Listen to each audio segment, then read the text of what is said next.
We all know the name Sir Isaac Newton, but have you ever really stopped to think about how one person, just one guy, basically wrote the rule book for the entire universe? And get this, it didn't start in some high-tech lab. Nope. It all kicked off with a few simple, everyday things he saw that would completely change how we see everything. I mean, look at this. It's such a peaceful, normal scene, right? Just a quiet afternoon, a moment to think. But then, an apple falls. So how on earth does that little moment become one of the biggest aha moments in the history of science? Well, let's dive in. And this, right here, is the big question. It sounds kind of ridiculous when you say it out loud, doesn't it? What could a piece of fruit dropping a few feet to the ground possibly have in common with the moon, hundreds of thousands of miles away in space? This was the exact puzzle Newton was determined to figure out. Okay, so let's start with the story everyone knows, the legend of the apple. But the real magic isn't the apple itself. It's the absolutely incredible leap of logic that happened right after it fell. You know, whether an apple actually bonked him on the head, who knows?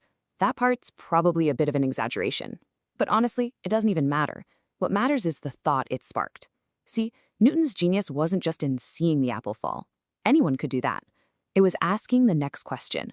Why does it fall straight down? Always down. Why not sideways or up? He realized there had to be some invisible universal rule at play, hiding right there in plain sight. But that kind of thinking, that deep curiosity, it doesn't just pop up out of nowhere. To really get where this genius came from, we've got to rewind a bit and meet the kid who started it all. Turns out, as a boy, Newton was just obsessed with how things worked. He wasn't just playing with toys, he was taking them apart, figuring them out, and building his own, better versions. We're talking intricate little models of windmills, water clocks, anything with moving parts. He just had this relentless need to understand the forces that made things go. And this is so important. His huge scientific breakthroughs later in life weren't just these abstract ideas he dreamed up. They were built on a real, physical, hands-on understanding of the world. He got how forces worked because he'd actually felt them playing with gears and pulleys. This practical curiosity was the engine for everything to come. All right, so let's see how that hands-on knowledge set him up to make his first truly monumental leap, connecting our little planet to the vastness of space with one single beautiful idea. This is it, the big realization. Newton had this amazing thought experiment. He imagined throwing that apple, but throwing it harder and harder and harder. He realized if you could throw it fast enough, it would travel so far horizontally that as it fell downwards, the Earth itself would curve away underneath it. The apple would just keep falling, forever. It would be in orbit. And in that moment, he understood the force pulling the apple to the ground was the exact same force holding the moon in its path around the Earth. And this incredible idea led to his law of universal gravitation. Now that sounds complicated, but the concept is actually so elegant. It just means that everything in the universe with mass pulls on everything else. The more massive something is, the stronger its pull. And the farther away you get, the weaker that pull becomes. It was a single rule for everything, from apples to planets. It was truly universal. But, figuring out the why the moon orbits is only half the battle. If you want to actually predict its path, or the path of anything, you need to understand the rules of how things move in the first place. Gravity was the force, but he still needed to write the instruction manual for motion itself. And so he gave us these 3 laws that you probably learned in school. First, inertia. Basically, stuff likes to keep doing what it's already doing. Second, F equals ma. The harder you push something, the faster it goes. Makes sense, right? And third, action-reaction. You push on a wall, and that wall pushes back on you with the same force. Simple. Elegant. And these 3 rules describe the movement of absolutely everything. Now here's where it gets truly wild. As if rewriting the entire field of physics wasn't enough, at the same time, Newton was tackling a totally different mystery, one that would forever change how we see the world, literally. To figure it out, he did this classic experiment. He went into a pitch-black room, let in just a tiny sliver of sunlight, and passed it through a glass prism. And of course, out came a rainbow on the wall. For centuries, people just assumed the prism was somehow staining the light, adding the color. But Newton, he had a hunch something far more profound was going on. His conclusion blew everyone's mind, but it was so simple. He said white light isn't pure at all. It's a mashup. It's actually a mixture of all the colors of the rainbow combined.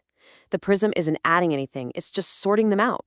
And he even proved it by taking that rainbow and using a second prism to bend it all back together into a single beam of white light. Just brilliant. Okay, so Newton has these revolutionary ideas about gravity, motion, and light floating around in his head, but ideas are only powerful if you share them, right? He needed to put it all together into one single work that would show the world what he'd found. And that work became his masterpiece, the Principia Mathematica. This is the book. In it, he laid out his laws of motion and universal gravitation for everyone to see. But to actually prove his theories mathematically, well, the math he needed didn't exist yet. So he just invented it. He invented calculus just to prove his points. This book literally became the foundation for all of modern physics. And this is the year it happened, 1687. The Principia is published. And just like that, the world of science is changed forever.